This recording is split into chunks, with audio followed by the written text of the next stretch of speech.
Meus irmãos, a paz do Senhor. Amém. Motivo de muita alegria estarmos aqui por mais uma vez para louvar e adorar o nome do Senhor. Evangelho de João, Evangelho segundo escreveu João, capítulo de número 19. João, capítulo de número 19. Enquanto você está achando, eu quero louvar a Deus por esta oportunidade de ter vida, saúde e de estar na sua presença. Louvar a Deus pela vida do pastor desta casa, deste setor, pastor Rogério, muito obrigado. Patrícia, Mateus, a Milena, a Beli. É uma família que nós temos uma história juntos desde muito tempo atrás. Como o próprio pastor disse, jamais imaginaríamos estar aqui hoje. Louvar a Deus pela vida do pastor Rogério. Cumprimentando o pastor Rogério, cumprimento todos os obreiros aqui do púlpito. Os obreiros estão trabalhando na nave da igreja. É muito bom estar com os irmãos. Rivaildo, meu amigo, muito obrigado pela gentileza de estarmos juntos. Estrela da manhã, que Deus continue abençoando vocês. Eu acho que vocês perceberam que a gente está igual, né? Eu vim em homenagem a vocês mesmo. Mas se a liderança tivesse me falado que eles estariam de claro, eu teria vindo de claro. Mas como não falou, eu estou com o pastor Sebastião aqui, nós estamos juntos aqui, né, pastor? Tudo certo, tudo certo. Liderança, muito obrigado. Bom, Reinaldo, muito obrigado pela gentileza, pelo carinho que me tratou. Que Deus continue te abençoando a todos os líderes. Quantos acharam? Digo amém. Amém. João, capítulo de número 19, versículo de número 19. Eu quero ler 2 versículos e depois versículo de número 30. Diz assim a palavra do Senhor. E Pilatos escreveu também um título e pô-lo em cima da cruz, que nele estava escrito: Jesus Nazareno. Jesus Nazareno, Rei dos judeus. 30. E quando Jesus tomou o vinagre, ele disse: está consumado. Está consumado. E inclinando a cabeça, entregou o Espírito. Pai, tua palavra foi aqui, Senhor, mencionada. Nós não viemos aqui, Senhor, a não ser para escutar a tua voz. Fale conosco, nos dê uma boa palavra, acerte o alvo na noite desse dia. Tu tem liberdade para operar aqui. Eu não sei, eu não posso, eu não tenho, mas o Senhor é o grande. Mas eu te peço, Senhor, fale conosco. Fale conosco porque precisamos escutar a tua voz. Muito obrigado por tudo, no nome de Jesus Cristo. Tome teu assento. Meus irmãos, esse texto que os irmãos proporam para o tema está consumado. Quando eu recebi o tema, nosso irmão Reinaldo me passou, eu pedi uma palavra para Deus, para compartilhar, para partilhar aqui na noite desse dia. E Deus colocou no meu coração João, capítulo de número 19. Antecedendo João, capítulo de número 19, ou melhor dizendo, antecedendo a crucificação de Cristo, muitos acontecimentos aconteceram e que trouxeram muitos barulhos em Jerusalém. No domingo anterior, Jesus ele sobe em cima de um jumento. E o texto vai dizer que ele tem uma entrada triunfal em Jerusalém. Mateus capítulo de número 21, a partir do versículo de número 1 em diante, vai narrar essa história. Que Jesus pega um jumentinho, sobe em cima dele e entra triunfante em Jerusalém. Na segunda-feira, Jesus ele amaldiçoa uma figueira. Também está relatado em Mateus, capítulo de número 21, a partir do versículo de número 18. Na terça-feira, Jesus ensina no templo e vai discutir com os escribas, fariseus, os religiosos que estavam na época. Na quarta-feira, Jesus ele vai até Betânia. E quando Jesus está em Betânia, ele encontra uma mulher com vaso de alabastro. Essa história vai ser relatada lá em Marcos, capítulo de número 14. Quando Jesus está em Betânia, quando ele tem encontro com a mulher do vaso de alabastro.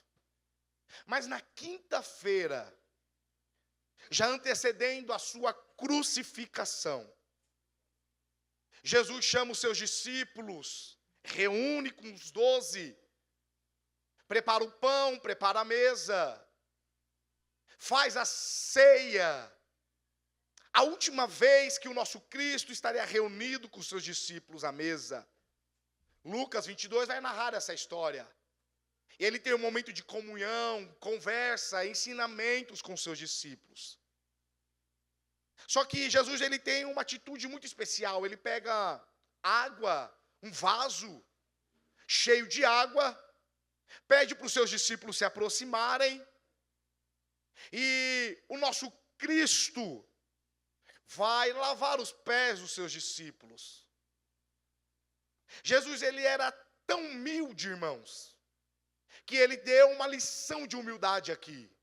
Os discípulos se espantam, os discípulos ficam até surpresos com a atitude do nosso Cristo.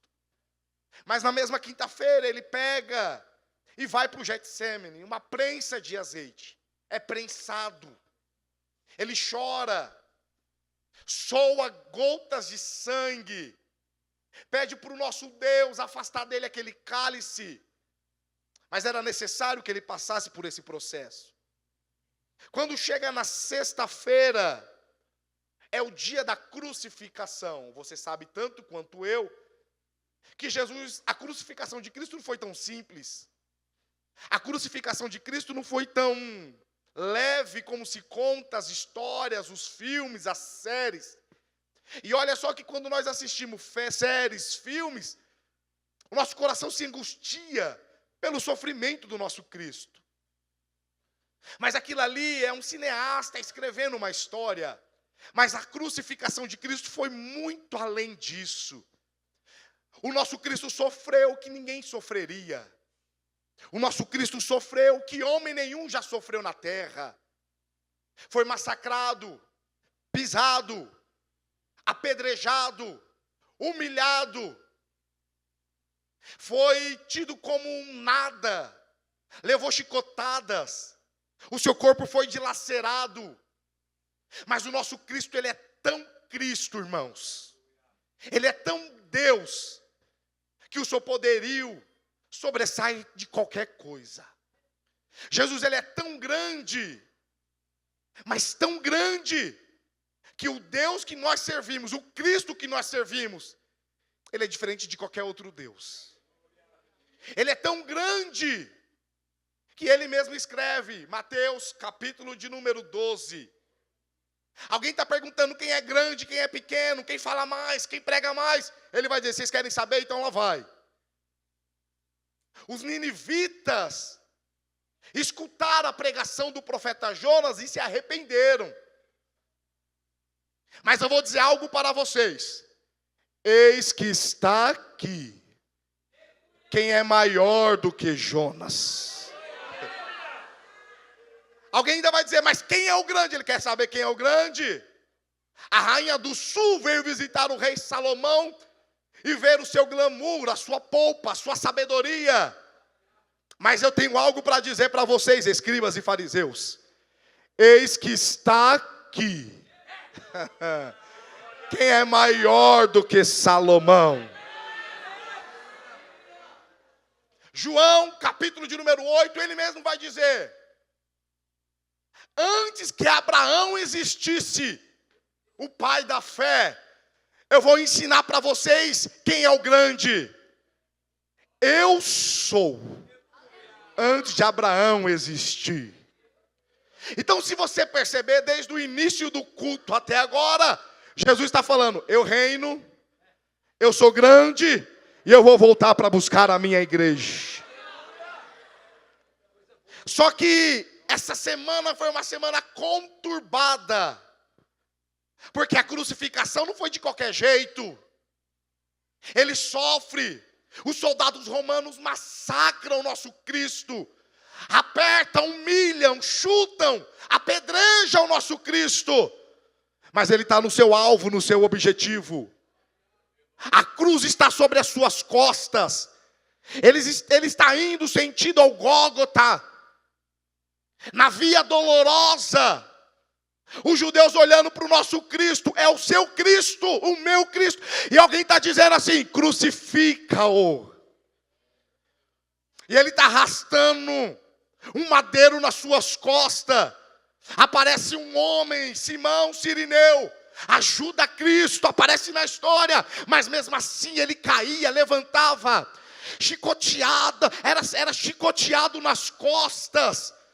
E a multidão está gritando, crucifica-o.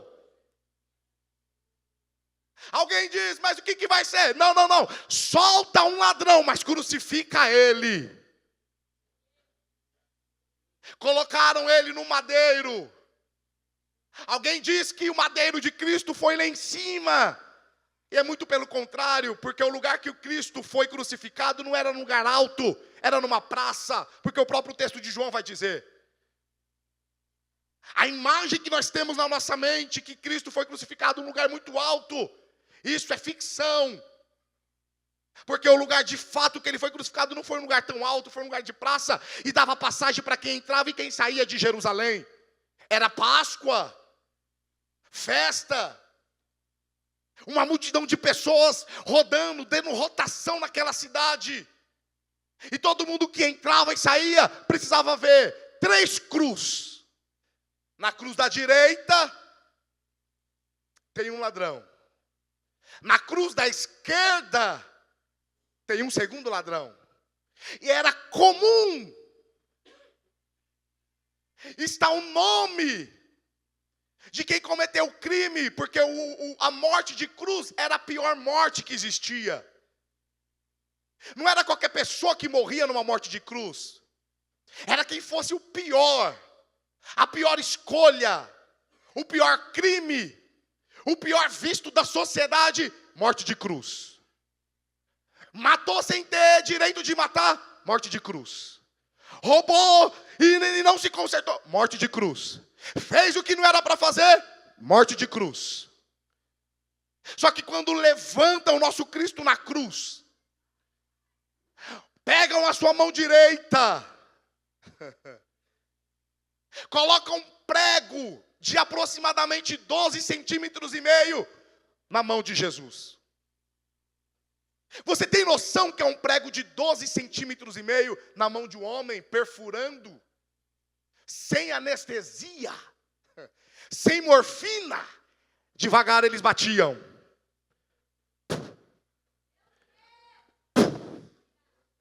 E vai dilacerando as mãos de Cristo. A mão esquerda, outro prego, 12 centímetros e meio. O pé direito, um prego de 12 centímetros. Você já pegou uma agulha e se furou com a agulha? Agora imagine um prego de 12 centímetros entrando nas suas mãos, nos seus pés. E você vivo, sentindo a dor. No pé esquerdo, outro prego. Antecedendo os pregos, colocaram nele, já que ele é rei, ele se diz rei, pega uma coroa. E como vai ser essa coroa? De ouro, de prata, de bronze, de cobre? Não, uma coroa de espinho. O texto diz que quando colocam a coroa, pegam uma cana e começam a bater na cabeça de Jesus, e a coroa, o espinho vai entrando sobre a sua cabeça. Já tinha sofrido a madrugada toda, as forças já não se tinha. Levantam ele naquela cruz, e quem passa na cidade vai olhar e vai dizer: quem é esse homem que está quase morrendo vivo? Está sangrando. Alguém olha para a cruz direita e diz: esse é um ladrão. Alguém olha para a cruz da esquerda: esse é um ladrão. Pilatos, mas o que vai colocar na cruz do homem do meio? Pilatos dá uma olhada, respira e diz assim: pode colocar. Este é Jesus. o rei dos judeus. Mas quem está na cruz da direita é um ladrão. Quem está na cruz da esquerda é um ladrão. Mas quem está na cruz do meio, o que ele é? Rei dos judeus. Alguém passa e olha para a cruz da direita e diz assim: fez o que não era para fazer, ladrão. Na cruz da esquerda fez o que não era para tocou o que não era para tocar, ladrão. E na cruz do meio, esse eu não sei, mas esse quem passa e quem entra vai olhar e vai ter que ler: Jesus, o rei dos judeus. Só que Marcos vai declarar que quando ele está na cruz, ele diz algo que muda a história da humanidade. E o que ele diz, pastor? Eloi, Eloi, lama sabachthani. Deus meu, por que me desamparastes? Observa que era comum você ver Jesus falando assim: meu Pai, amado da minha alma.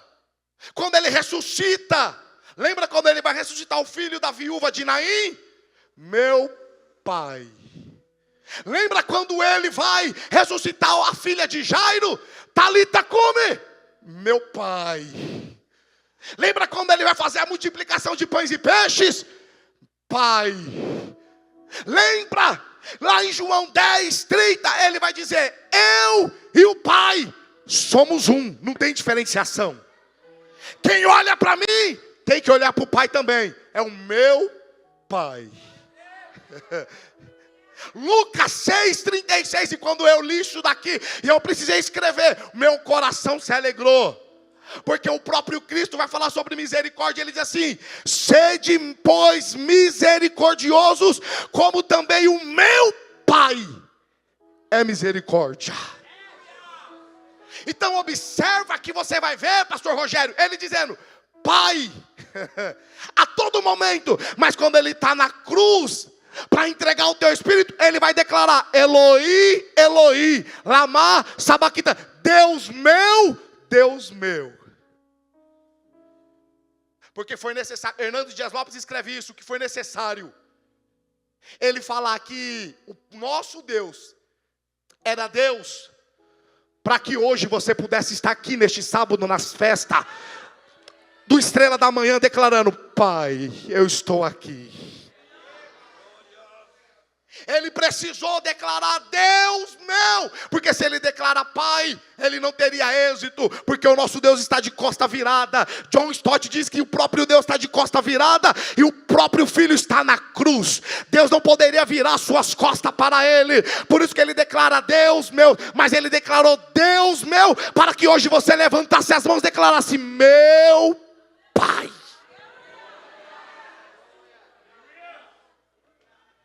A placa escrito Rei dos Judeus. E ele declarando: Deus meu. Mas quem é ele para você? Não sei o que ele é para eles. Pilatos está falando. Mas pode colocar, decretar: este é o Rei dos Judeus. Só que o versículo 30 que nós lemos, o texto vai dizer assim: está, é o tema da festa, consumado. E essa palavra está consumada, ela tem no mínimo 4 vertentes. Ela tem muito mais, mas eu queria trazer só 4. Porque essa palavra no grego significa tetelestai. E tetelestai tem muitas vertentes, mas me chamou a atenção 4. Número 1, tetelestai é quando um servo, o seu senhor chamava ele e dava uma ordem, uma ordenança, dizendo assim: faz a seguinte tarefa. O seu servo não queria saber se era grande ou pequena tarefa, se era fácil ou difícil, se era longe ou se era perto. Ele fazia com êxito, ele fazia com temor e tremor. Se é para fazer, faz de bom, não faz de qualquer jeito. Se é para fazer, precisa ser o melhor. O seu servo, com muito temor do seu senhor, falava: não quero saber. Mas alguém dizia: mas isso é tão simples. Não, não, o simples é para você, mas para mim tem que ser com excelência, porque não é para qualquer pessoa, é para o meu Senhor. Tem alguém que já está pegando isso daqui? E quando ele completava aquela tarefa, ele entrava dentro da casa do seu senhor, e ele entrava batendo na coxa e gritando: Tetelestai. O seu senhor poderia estar longe. Quando escutava Tetelestai, era como se fosse uma senha. O seu senhor voltava para dentro da casa, recebia o seu servo, e o seu servo dizia de novo Tetelestai, batia na coxa e dizia: está consumado. A segunda vertente é quando o próprio sacerdote, ele entrava no templo, uma corda amarrada na sua cintura, e ele ia pegar o animal do sacrifício, olhava aquele animal, repassava, olhava novamente, e quando ele terminava de olhar, ele inspecionava novamente, olhava para ver se não tinha mancha, se não tinha mácula, se não tinha ferida. Porque para o nosso Deus tinha que ser o melhor, e tem que ser o melhor. Não pode ter mancha e não pode estar sujo. Ele pegava aquele animal, olhava, virava, e quando ele terminava de inspecionar, ele começava a gritar dentro do templo: Tetelestai, Tetelestai, Tetelestai, Tetelestai. Está consumado, está consumado. A terceira vertente era quando um general ia para a guerra, e o general entrava em peleja, independente se é grande, se é pequeno, o general ia para a guerra, e ele vencia a peleja, e quando ele voltava para o seu arraial, ele não entrava em silêncio, ou muito menos ferido, machucado e cansado. Mesmo cansado com luta, ele começava a bater no seu cavalo e começava a gritar: Tetelestai, está consumado. Foi guerra, mas está consumado. Eu venci. Porque nós estamos muito acostumados a ver generais vencerem guerras. Você está acostumado a ler que general venceu guerra. Com um grito, você sabe que o general pode vencer guerra. Com uma espada, um general pode vencer guerra. Com uma lança, é comum para nós. Com um cântico, também é comum. Com 5 pedras e uma funda na mão, isso daí é fichinha. Lembra de Josué? A ordem foi: entre em Jericó, gritando e tocando a buzina, porque a muralha vai cair. Isso daqui é normal, segura. É normal também você ver um general vencer guerra com uma vara na mão. Moisés, sim Senhor, diz: por que clamas a mim? Diz aos filhos de Israel que... Só que Moisés, o que você tem na tua mão? Tem uma vara, toca agora. Moisés pega aqui na frente do mar, ó, pá. Ó Deus, passa Moisés. É normal você ver general vencendo guerra cantando.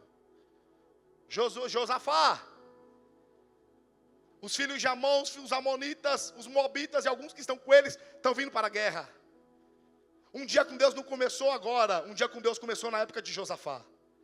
Josafá dá uma olhada e diz assim: a partir de agora ninguém come, ninguém bebe. Mas rei, e se demorar 10 dias, não tem problema. Se demorar 20, não tem problema. Se demorar um mês, não tem problema. E se demorar um ano, não tem problema. A gente pode morrer. Perde a nossa vida, mas a gente não perde o propósito. Deus tem que falar conosco. Porque as coisas de Deus não é de qualquer maneira, não é de qualquer jeito. Tudo tem uma preparação. Só que o próprio Deus escuta aquilo e diz assim: opa, gostei. Jaziel, sim Senhor, se levanta, profetiza. Aí lá vai Jaziel: dai ouvidos todos, ó Judá, e vós, moradores de Jerusalém, e tu, ó rei Josafá, assim o Senhor vos diz: não temais, nem vos assusteis, por causa desta grande multidão, pois a peleja não é vossa, senão de Deus. Lá vai a profecia: nesta peleja,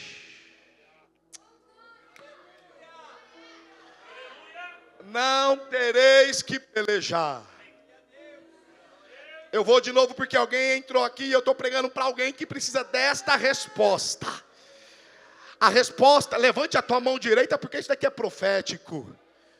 A resposta que Deus te dá nessa noite é: não para, não entrega, não desista e não abandone, porque nesta peleja não tereis que pelejar. Senhor, o que eu preciso fazer? Parai, estais em pé, e vede o livramento que eu tenho para convosco, ó Judá e Jerusalém. Não temais. Deus fala com Josafá. Só que Josafá, ele tinha um parafuso a menos.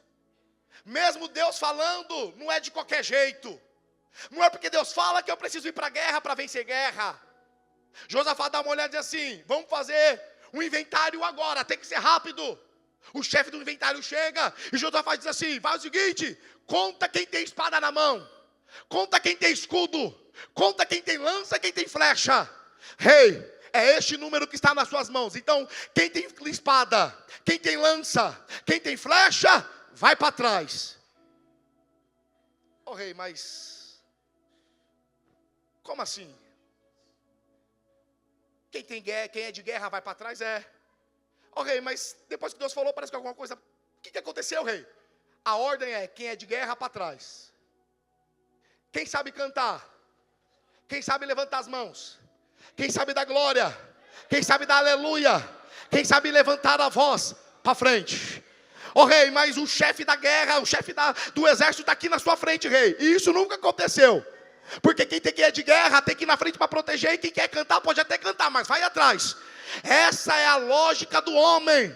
Mas a ordem divina o comando de Deus é: quem canta para frente, quem peleja para trás.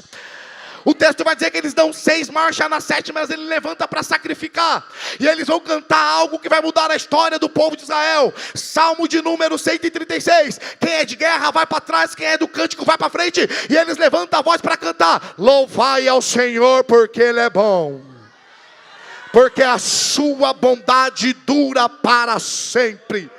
Louvai ao Senhor dos senhores, porque a sua bondade, ela dura para sempre. Então nós estamos acostumados a ver generais vencerem a guerra desta forma. Lembra de Davi? O texto diz que Jessé diz assim: Davi, vai até seu pai, vai até seus irmãos, vai visitar os seus irmãos que estão na guerra, leva pão, leva queijo, e vê como eles estão. Lá vai Davi, porque quem tem a presença, meu irmão, quem transmite presença, quem respira a presença, quem tem a presença, ele é diferente, meu irmão. Ele não precisa estar com uma placa na sua testa escrito: eu tenho ele, eu sou diferente. Não, meu irmão, aonde ele coloca a planta do pé dele, alguém olha e diz assim: opa, é diferente. Lá vai Davi, Davi, ó Davizinho, Aí Davi escuta: dai-me um homem. Como é que é? Eu vou visitar meus irmãos, mas eu preciso ver o que está acontecendo. Quem é esse circunciso filisteu para afrontar o Deus Todo-Poderoso? Deus dá uma olhada e diz: Davi, é hoje, é agora. Desce no Jordão, pega 5 pedrinhas, desce no ribeiro, pega 5 pedrinhas, porque para vencer guerra não pode subir, tem que descer. Porque essa crise que você está enfrentando, existencial, dentro do seu coração, Deus te trouxe nessa casa para dizer: você não vai vencer subindo, você vai vencer descendo. Essa guerra que só Deus e você sabe o que está acontecendo. Noites escuras, tudo um quarto escuro, e só você e Deus. Deus está mandando eu te dizer, e Ele está falando na minha boca: você não vai vencer subindo, você vai vencer descendo. O que tem aí, Davi? Tem 5 pedras, pega 5 pedras. Lá vai, olha o gigante. O texto diz que o irmão de Davi se ira. Alguém vai olhar para Davi e diz: Davi, dá uma olhada do tamanho do seu braço, dá uma olhada do tamanho do seu queixo, dá uma olhada do tamanho da sua espada, olha o tamanho do escudo. Mas o Espírito de Deus que está nessa casa, que não mudou, continua falando nos dias de hoje. Ele sopra no ouvido de Davi: Davi, só lance a pedra. Porque a sua preocupação não é quem tem que derrubar, o que vai acontecer. A sua preocupação é, lança, porque quem está à direção não é você, quem está à direção sou eu. Ó Davi, ó. O texto diz, lançou a pedra. Quando ele lança a pedra, quem está dando a direção é ele. O texto diz que acerta a testa de Davi. O gigante cai. Então é comum você ver general vencendo guerra com as suas mãos.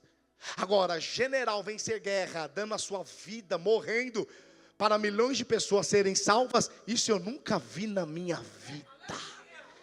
General vencendo a guerra, com sangue, isto eu nunca vi, porque isto é lógica errada. A lógica é, não pode ter sangue para vencer guerra. Essa é a lógica comum, mas a lógica do nosso Cristo é, eu vou dar a minha vida para que vocês hoje estivessem aqui, levantando as mãos, adorando a Ele, glorificando a Ele, exaltando a Ele. Eu vou melhorar isso daqui, porque eu estou na introdução da mensagem. Para você estar aqui hoje, foi necessário Ele morrer na cruz, porque se Ele não tivesse morrido na cruz, eu não estaria pregando, você não estaria aqui, não teria Estrela da Manhã, não teria Jardim Rincão. Nós só estamos aqui porque um dia Ele se levantou na cruz do meio, e Ele declarou, Tetelestai.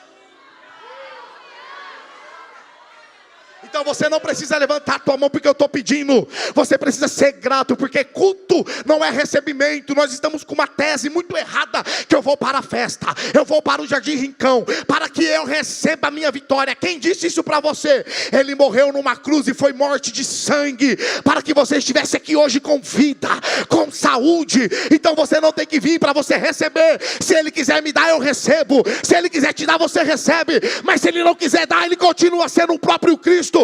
Ele continua sendo o próprio Deus. Agora você veio na festa para entregar. Eu vou melhorar. Vocês passaram um período de aperfeiçoamento, ensaio, luta, uniforme que não chega, é guerra na família. Eu estou sentindo a presença dele. É guerra dentro de casa, é guerra no trabalho. Se eu parar para perguntar aqui, quem passou guerra? A irmã Paloma disse aqui. Eu já passei muitas guerras que eu jamais achei que eu venceria. Se eu perguntar para qualquer um de vocês que estão aqui, quem passou guerra? Muitos. Porque essa festa não era para acontecer, o propósito do inimigo era esse. Mas vocês venceram. Vocês estão aqui hoje. E vocês não veio aqui para receber, vocês veio para entregar o que vocês estão preparando há todo esse tempo.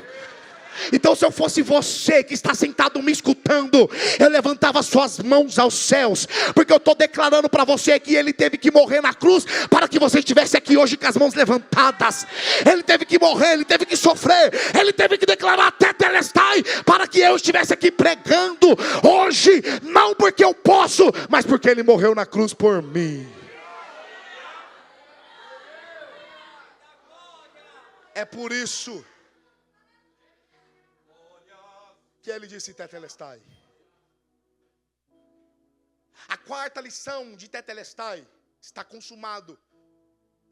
Quando, naquela época, na cultura judaica, o empreendedor, ele fazia uma dívida, e ele terminava de pagar, e não tinha débito na dívida, ele entrava dentro da sua casa, abraçava a sua casa, seus filhos, a sua esposa, e ele declarava, vencemos a guerra, porque não temos dívida. Tetelestai. Agora, você já parou para imaginar como pode a cruz para alguns ser morte e para outros ser vida? Porque lembra que tem dois homens, um na direita e um na esquerda? Para uns é morte, mas cruz para você é vida. Como pode a cruz para uns tirar vida e para outros ela dá vida? Como pode para uns a cruz ser eliminação, mas para outros Tetelestai é salvação? Eu estava escutando um rapaz que estava dando uma saudação aqui, eu escutei os obreiros falando o que Deus fez na vida desse jovem. Como pode, eu parei ali para pensar, e Deus falando comigo, como pode para uns a cruz ser maldição, e para outros a cruz ser bênção, ser vitória, ser resgate. Porque a cruz, tetelestai, está consumado. Ela é o único que tem o poder de fazer o que ninguém faz, de operar o que ninguém opera. Eu pastoreava uma igreja, e nessa igreja eu enfrentei uma luta travada. Eu estava na frente do trabalho, e alguém chegou até mim e falou assim: pastor, esses dois jovens aí, eles vieram de outro estado, moram juntos, trabalham aqui em São Paulo, e até então para mim estava tudo bem. Mas foi passando o tempo, e não tem nada que a oração não revele, não tem nada que a oração traz à tona, não tem nada que Deus ele não fala, Deus ele não deixa se escarnecer de nada. Porque eu comecei a orar, e Deus falou: ora, ora, ora. E eu comecei a orar, e orava. E um dia, um desses jovens chegou em mim e falou assim: pastor, precisamos falar com o senhor. Nós estamos muito magoados com o senhor, porque o senhor vê tanta gente que a gente traz na igreja. Eu falei: sim, o que aconteceu? Não, pastor, a gente não quer falar com o senhor aqui na igreja não. A gente quer falar com o senhor lá no nosso emprego. Eles tinham um salão de cabeleireiro. O senhor pode ir lá tal dia no salão? Eu falei: posso. Fui tal dia que eles tinham marcado. Quando eu cheguei no salão, eles dispensaram quem estava guardando, fecharam a porta do salão. Eu falei: misericórdia. Eles falaram: pastor, a gente está muito chateado com o senhor, porque o senhor está fazendo coisas que está desagradando todo mundo. E eu falei: meu Deus, antes de ser crente, eu sou muito bem educado. E a educação, ela cabe em qualquer lugar. Eu falei: como eu estou magoando vocês? O que eu estou fazendo? E eles começaram a falar: pastor, primeiro, está tudo errado. Porque o senhor não precisa pregar a cruz como o senhor prega todos os cultos. Preste atenção. O senhor não precisa pregar da forma que o senhor prega. Para que ficar falando de cruz? Para que ficar falando de Jesus todos os cultos? Para que pregar do jeito que o senhor prega? Não precisa, pastor, ficar correndo, andando de um lado para o outro. Prega parado. Outra coisa, pastor, não precisa ficar falando em línguas também não, pastor. E eu comecei a olhar aquilo, eu falei: os valores estão invertendo aqui. E ele falou: é o seguinte, pastor, a partir de hoje a gente não traz mais ninguém na igreja. Fui para casa. Não respondi muito eles, respondi na Bíblia. Mas entrou no meu coração aquilo, cheguei em casa. Fiquei triste. A minha esposa olhou para mim e falou: o que está acontecendo? Eu fui explicar para ela depois de alguns dias. E eu achando que ela ia me dar uma palavra de conforto. Ela olhou para mim e falou: olha para mim. Eu olhei para ela. E quando eu pensei que ela ia falar, ela falou: quem te salvou? Quem fez na tua vida? Quem te levantou? Quem te usa desse jeito? Quem te batizou com o Espírito Santo? Quem te encharcou da presença dele? Então você não mude o jeito que Deus está te usando, porque é desse jeito que Deus ele sabia que você era. Outra coisa, ora, porque Deus vai revelar. E eu comecei a orar novamente. Entrei no propósito de jejum, entrei no propósito de consagração. Passou-se uns poucos de dia. Eles me chamaram: pastor, a gente precisa confessar algo aqui para o senhor. E confessaram algo terrível. Pastor, nós estamos juntos. E começou a falar. E passou-se o tempo. Um foi para um lado, o outro foi para o outro. Mas preste atenção que a cruz faz. Saí daquela igreja, mas continuei orando. Salva, salva, salva, salva. Esses dias eu recebi uma mensagem no meu WhatsApp de número desconhecido. Abri a mensagem: pastor Rafael, era um áudio. Paz do Senhor. E eu respondi: paz do Senhor. Sabe quem está falando? Não tinha foto, eu falei: não sei. Quem que está falando? Pastor, é fulano de tal. Eu falei: ô, abençoado, tudo bem? Como que você está? Pastor, passou-se mais de 5 anos. E eu estou aqui, pastor, para dizer para o senhor o que Deus fez na minha vida, porque eu tenho certeza que o senhor continua orando. Olha o que a cruz fez, pastor. E eu falei: o que ele fez? Pastor, dá uma olhada, eu vou enviar uma foto para o senhor agora. Eu estou no hospital, me desculpa, pastor. Olha a foto que eu vou enviar para o senhor agora. O senhor é a primeira pessoa antes dos meus pais. Eu estou enviando para o senhor. E eu abri uma foto, e quando eu abri uma foto, era uma criança recém-nascida.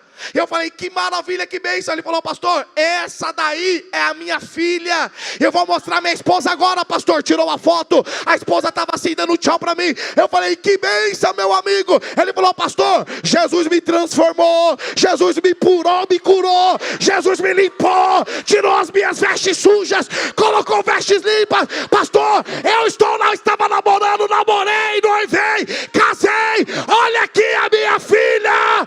Eita, meu coração se alegrou. Eu estava no caminho e Jesus estava falando comigo. É esse o meu poder. Tetelestai. Levante as suas mãos aos céus, porque o Espírito Santo de Deus acabou de me dizer isso daqui agora. Há uma guerra espiritual.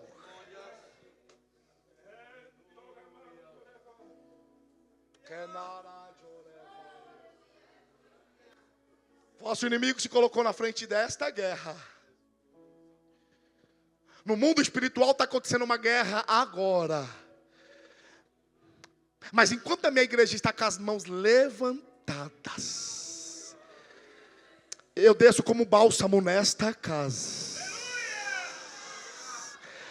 Eu digo para a minha igreja, se prepara porque eu vou passar em revista neste lugar. Mas tenho me agradado de vós. Me agrado da vossa adoração. E para mostrar que eu sou o vosso Deus, me levantei do meu trono agora e vou começar a tocar na minha igreja, para mostrar que eu sou o que sou. Se prepara porque o vosso inimigo está tentando parar este trabalho. Mas eu sou o vosso Deus, que me apresento como renovo nessa casa. Coloquei uma espada de justiça nas vossas mãos. E um novo tempo chega nessa casa. Acalma o vosso coração, porque eu estou no controle de tudo e nada saiu do meu controle, mas para mostrar que eu sou Deus, da forma que eu vou descer em bálsamo, eu vou começar a curar algumas vidas e renovar a minha igreja agora.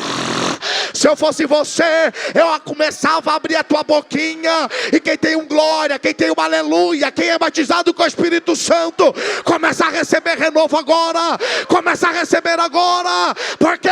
Porque eu estou pregando nada mais do que a cruz de Jesus está sobre nós.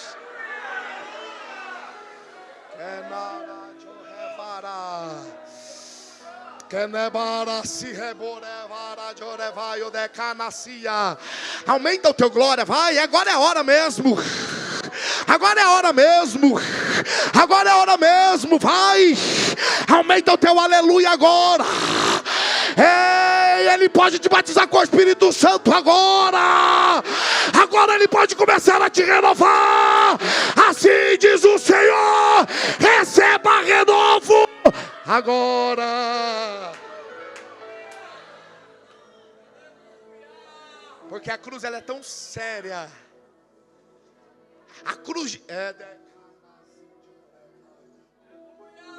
de Cristo ela é tão séria, que para os judeus a cruz era maldição, mas para os salvos a cruz ela é salvação. Porque lembra quando lá diz em Deuteronômio 21, 22 sobre a cruz? Quando também alguém tiver pecado, digno juízo de morte, que haja de morrer, que seja pendurado em um madeiro. Isso é para os judeus. Quem tem pecado se levanta sobre a cruz. Mas o nosso Cristo não tem pecado. Ele tem vida, e vida com abundância. Só que o apóstolo Paulo, a cruz de Cristo ela é tão séria, o caminho, o percurso da cruz ele é tão sério, que o próprio apóstolo Paulo vai dizer, Colossenses 2,14, que havia uma cédula que era contrária, e Jesus pegando aquela cédula que estava sobre mim, sobre você, Ele rasgou aquela cédula de pecado, E ele dá um grito dizendo que a morte não já existe mais. No meio de vós a cédula foi rabiscada, foi riscada. Mas ele na cruz se colocou e disse: tetelestai, está consumado.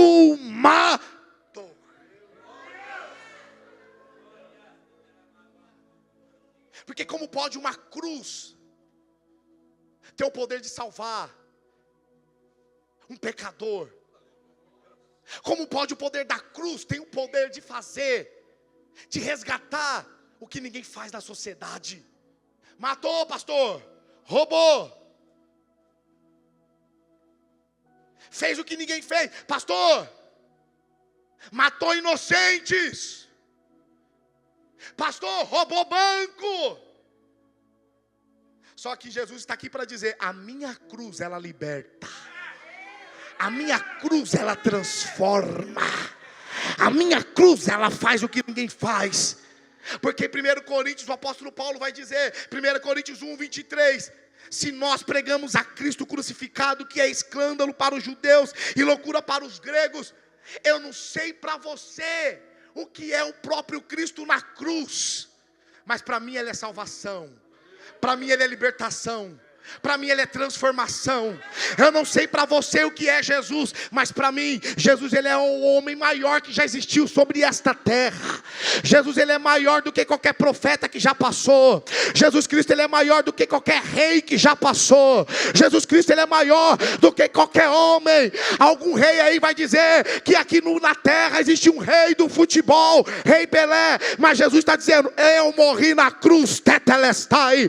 Tem alguém que vai dizer que existe uma rainha aí do pop, Madonna, mas Jesus está gritando aqui dizendo: eu sou rei dos reis.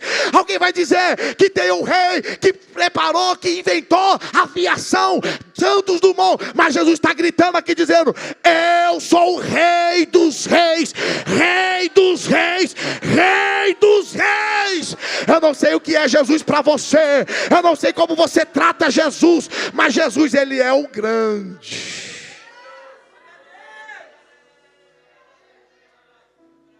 Mas pastor, por que ele declarou está consumado? Tetelestai. Pelo menos duas lições eu aprendo. A primeira é que Jesus ele declarou isto porque ele é o único que tem o poder de dar vida eterna para você. Jesus ele é o único que tem o poder de abrir um caminho para você passar e dizer: vai adiante porque tem uma terra te esperando. Porque a sua cidade não está aqui, a sua cidade está nos céus, de onde veio o nosso Salvador. Só que o texto vai dizer lá em Apocalipse 1:18, olha o que o texto diz: sou aquele que vive, estive morto,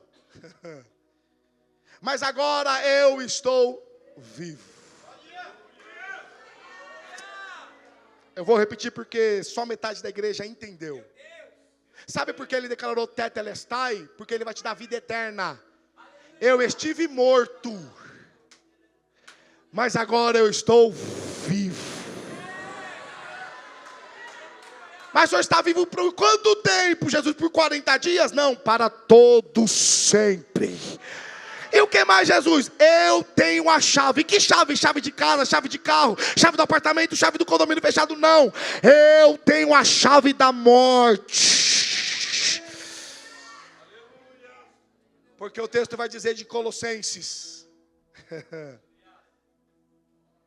2:15: e despojando todos os principados e potestades, expôs publicamente, triunfou em si mesmo.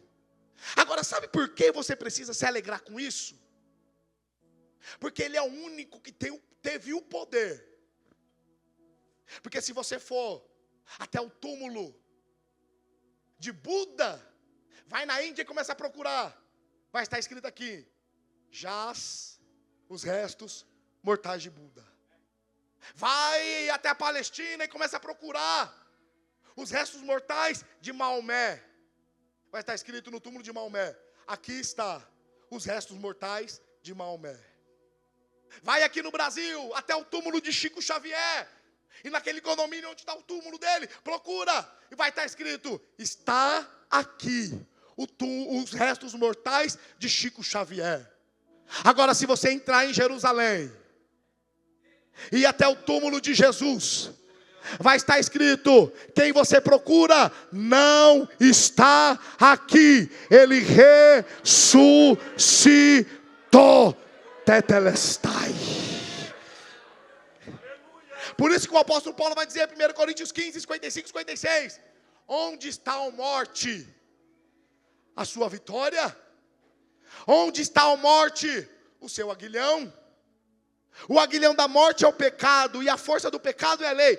Mas graças a Deus, que nos dá a vitória por meio do nosso Senhor Jesus Cristo. Eu não sei para você, mas esse é o meu pensamento, essa é a minha mente. Me respeite, eu vou respeitar a sua opinião, mas respeite a minha. Porque eu não consigo entender alguém pensar que o nosso Cristo, na madrugada de sexta, sofreu, apanhou, levantou-se na cruz, prego na mão, prego nos pés, coroa de espinho. Ele dá um grito: tetelestai, está consumado. Eu não consigo imaginar, no domingo, o inferno está em festa. O inferno está gritando: o plano não deu certo, acabou tudo, vencemos. Mas esse é o meu pensamento. Nas regiões mais baixas da terra. Está tendo festa, quem sabe fogos, quem sabe gritaria. Mas daqui a pouco começam.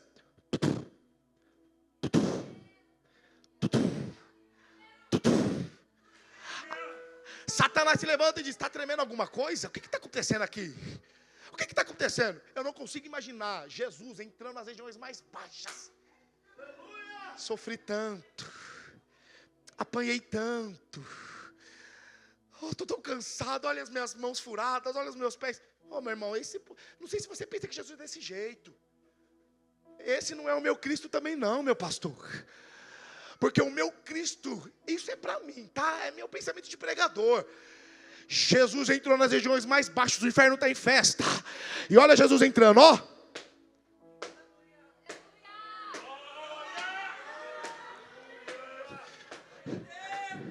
O inferno começa a tremer. E ele vai dizer: onde está a morte? A sua vitória. Cadê a chave? Porque lá em Apocalipse vai dizer: eu tenho a chave da morte. Parece que Jesus está dizendo: é pelo Jardim Ricão, é pela estrela da manhã, é pelo Rafael. Onde está? O inferno se prostra perante ele. E ele disse: cadê a chave da morte? Quem sabe Satanás se levanta e diz: mestre, Senhor, o Senhor não estava morto, eu morri, mas ao terceiro dia eu ressuscitei. Tetelestai. Levante as mãos aos céus, porque Jesus está passando no nosso meio aqui.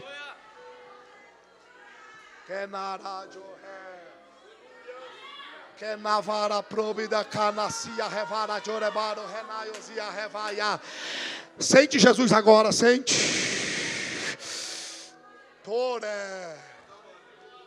Canuzi Joheva Takanuyo Zehenayo Tekenara Probidaya Kanabara Probi Eleflodzedo Renazi Redore Tukanatu Takanayo Tekenayo Zihevai Kanebara Joreflub Leplobi Derevayo Zia Kanadu Kinayo Kenoyo Tonoko Nanano Nanasia Heva Kenaprubi dele flozi jerevaio tenazi heva. Anoki noto nayo konono kanasia heva. Tokinuyo tekena probi dele fluyozia jerevaio heva. Digo para a minha igreja, noiva minha, amada minha, muitos brincam na minha presença, mas digo para vós: eu estou vivo. Eu estou vivo. Eu estou vivo. Mas digo para vós ainda neste tempo chamado hoje, a trombeta está posta. Contemplas tu o portão se abrindo? Porque muitos nesta terra diz, não vai acontecer. Passou-se o tempo, mas a chave está nas minhas mãos. Me apresento no dia de hoje para vocês. E digo para a minha amada igreja, se prepara, porque já está tudo preparado. Eu estou à porta. E se prepara que um pouquinho eu vou voltar para buscar a minha igreja. Eu vos abraço na noite de hoje. E eu vos encorajo para dizer, permaneça firme, porque a vinda está próxima. Acontecimentos vão acontecer, estremecerão sobre a terra, mas eu digo para os meus remanescentes no dia de hoje, permaneça firme, porque eu vou voltar para buscar a minha igreja.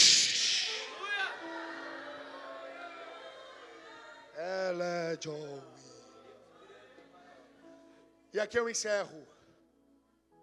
A última lição que eu aprendo, que além de ele dar vida eterna, ter vencido a morte. Porque lá em Gálatas 6, 7, vai dizer, se não erreis, Deus não se deixa escarnecer. Por tudo que o homem semear, também ele ceifará. Porque a semeia na sua carne, a carne ceifará. A corrupção, mas o que semeia no Espírito, o Espírito ceifará a vida eterna. Esta é a promessa sobre a sua vida. Vida eterna. Vida eterna. Se coloca sobre os vossos pés. Fecha os teus olhos agora.